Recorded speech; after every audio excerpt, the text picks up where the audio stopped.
সুপ্রিয় দর্শক মণ্ডলী, আজ আপনাদের নিয়ে যাব কলকাতার মহারানী ভিক্টোরিয়া মেমোরিয়ালে। মহারানী ভিক্টোরিয়ার কিছু অজানা তথ্য আপনাদের জানানোর চেষ্টা করব।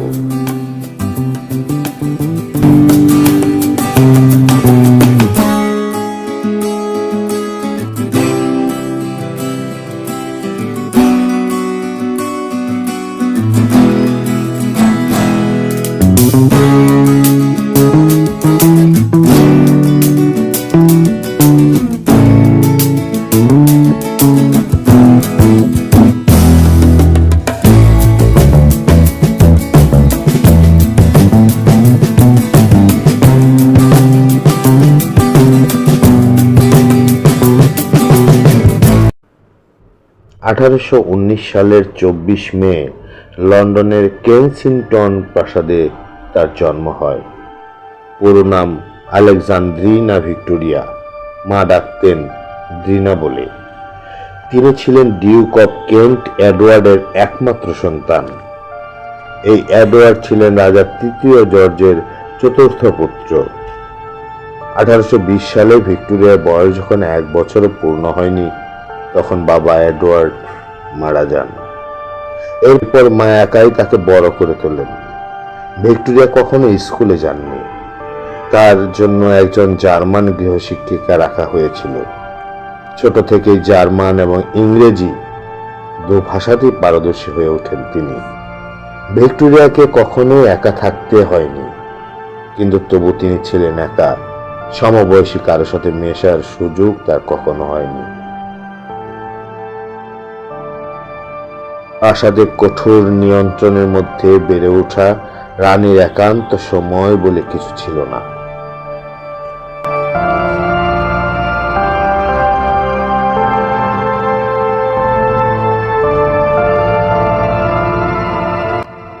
(1837) জুনে রাজা চতুর্থ উইলিয়াম মারা যাওয়ার পর খুব সকালে ভিক্টোরিয়াকে বলা হয় তিনি এখন ব্রিটেনের রানী। ব্রিটেনের প্রধানমন্ত্রী সহ গুরুত্বপূর্ণ ব্যক্তিবর্গ রানীর সাথে দেখা করেন।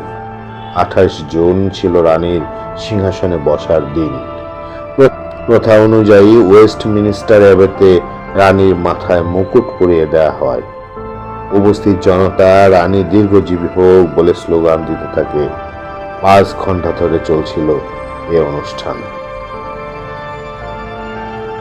ভিক্টোরিয়ার শপথ গ্রহণের 2 বছর পর 1839 সালে ভিক্টোরিয়ার 17তম জন্মদিনে জার্মান থেকে তার আত্মীয়রা বেড়াতে আসে। তাদের মধ্যে ছিলেন তার মাসতুতো ও মামাতো ভাই বোনেরা।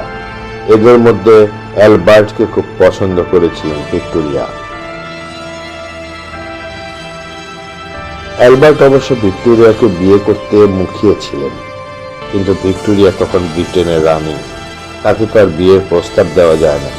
ভিক্টোরিয়া নিজেই প্রস্তাব দেন। আর পরের বছর অর্থাৎ 1840 সালে তারা বিয়ে করেন। বিয়ের পর প্রতিদিন একসাথে কাজ করতেন তারা। তাদের ডেস্ক ছিল পাশাপাশি। প্রতিদিন ব্রিটিশ সরকারের প্রচুর কাগজপত্র দেখতে হতো রানীকে। 1841 সালে রানীর প্রথম সন্তান ভিকির জন্ম হয়। মোট 9 ছেলে মেয়ের জন্ম হয়েছিল তাদের ঘরে।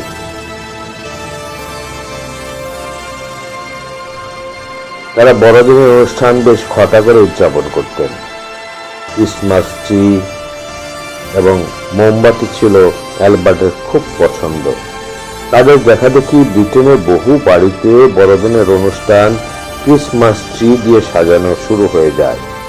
বড়দিন উপলক্ষে শুভেচ্ছা কার্ড পাঠানো, প্রাসাদের ভৃত্যদের উপহার দেওয়া এবং বিশেষ রান্নার চল শুরু হয়ে যায়। অ্যালবার্টের উৎসাহে 1851 সালে লন্ডনের হাইড পার্কে সে সময়কার সবচেয়ে বড় কাচের ভবন ক্রিস্টাল প্যালেসে এক বিশাল প্রদর্শনীর আয়োজন করা হয়। কাচের এই ভবনের ভিতর গাছপালা জন্মানোর ব্যবস্থা করা হয়।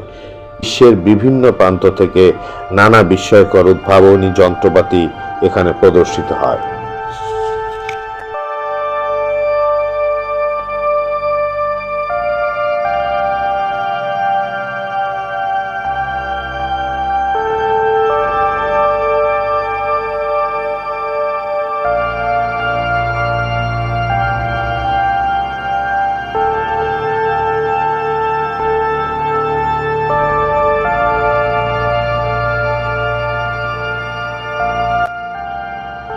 ব্রিটেনের আইন প্রণীত হতো ব্রিটিশ সংসদে।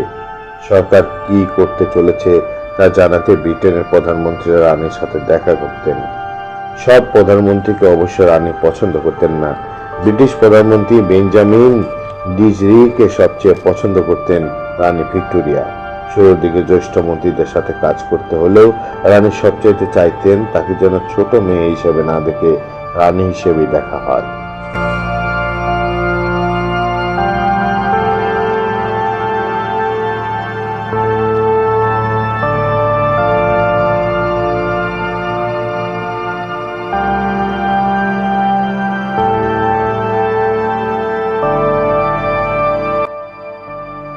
আঠারোশো 1854 থেকে 1856 সময়কালে রাশিয়া ও তার তুর্কি মিত্রদের বিরুদ্ধে যুদ্ধে জড়িয়ে পড়ে ব্রিটেন ও ফ্রান্স। প্রধানত রাশিয়া নিয়ন্ত্রিত ক্রিমিয়ায় এই যুদ্ধ হওয়ায় এটি ক্রিমিয়া যুদ্ধ নামে পরিচিত। যুদ্ধে হতাহত হওয়া ছাড়াও প্রচণ্ড শীতে সৈনিকদের জন্য দুর্ভোগের কারণ হয়ে দাঁড়ায়। সে সময় সামরিক প্রসঙ্গে নাক গলানোর ক্ষমতা ব্রিটেনের রাজপরিবারের ছিল না। তবু রানী ভিক্টোরিয়া সৈন্যদের শীত থেকে বাঁচাতে মোজা সহ নানা সাহায্য উপকরণ পাঠান। তিনি যুদ্ধে স্বামী হারানো নারীদের প্রতি সমবেদনা জানিয়েও চিঠি লেখেন। এছাড়া সৈন্যদের সম্মানিত করতে পদক চালু করেন।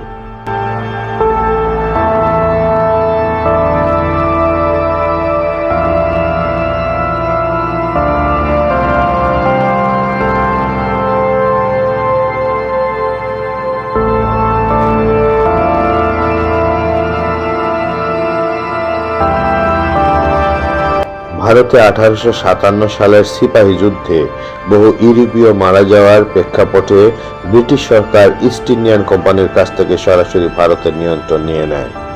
1877 সালে ব্রিটিশ পার্লামেন্টে রয়্যাল টাইটেল অ্যাক্ট পাশের মাধ্যমে ভারতের সম্রাজ্ঞী হন রানী ভিক্টোরিয়া। উপনিবেশ ভারতকে রানীর খুবই পছন্দ হয়েছিল। গর্বের সাথে ভারতকে মুকুটের মণি বা রত্ন হিসেবে উল্লেখ করেন তিনি।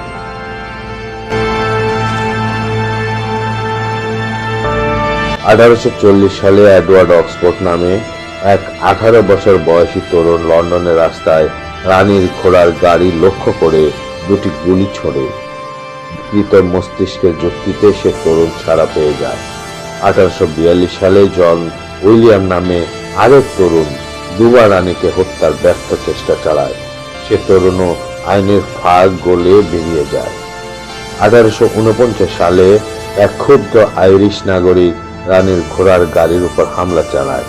পরের বছর রবার্ট পেট নামে এক অবসরপ্রাপ্ত সেনা কর্মকর্তা লাঠি নিয়ে রানীর উপর হামলা চালান। 1882 সালে স্কটল্যান্ডের এক বিখ্যাত কবি রানীর ঘোড়ার গাড়ি লক্ষ্য করে গুলি ছোড়েন। এটি ছিল রানীকে হত্যার লক্ষ্যে তার তৃতীয় প্রচেষ্টা। তাকেও মস্তিষ্ক বিকৃতির অভিযোগে রেহাই দেওয়া হয়।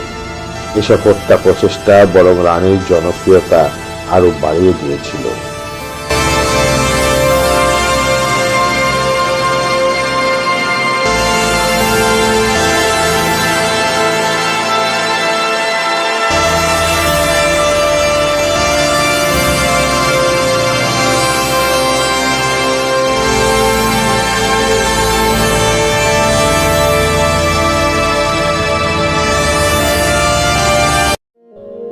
1861 সালে 42 বছর বয়সে স্বামী অ্যালবার্ট মৃত্যুবরণ করেন। স্বামীর মৃত্যুতে ভিক্টোরিয়া ভীষণভাবে ভেঙে পড়েন। তিনি মানুষের সাথে সাক্ষাৎ বন্ধ করে দেন। সে সময় ব্রিটেনের লোকেরা শোকের প্রতীক হিসাবে কিছুদিন কালো পোশাক পরত, কিন্তু রানী ভিক্টোরিয়া বাকি জীবনের পুরো সময় কালো পোশাক পরে কাটিয়েছেন এবং অ্যালবার্টের কক্ষ তার জীবিত অবস্থায় যেভাবে ছিল সেভাবেই রেখে দিয়েছিলেন। স্বামী অ্যালবার্টের মৃত্যুর পর সরকারি দায়িত্ব থেকে নিজেকে সরিয়ে নেন রানী ভিক্টোরিয়া, এমনকি সংসদ অধিবেশন ডাকতেও অস্বীকৃতি জানান। পত্রপত্রিকা রসিকতা করে লিখতে শুরু করে ব্রিটিশ পার্লামেন্টে টু লেট ঝুলছে। পরে অবশ্য রানী সরকারি দায়িত্ব পালন শুরুর মাধ্যমে আবার মানুষের আস্থা অর্জন করেন। 1901 সালে স্ট্রোকে আক্রান্ত হয়ে রানী ভিক্টোরিয়া ইহলোক ত্যাগ করেন। আর এরপর তার বড় ছেলে এডওয়ার্ড সিংহাসনে বসেন।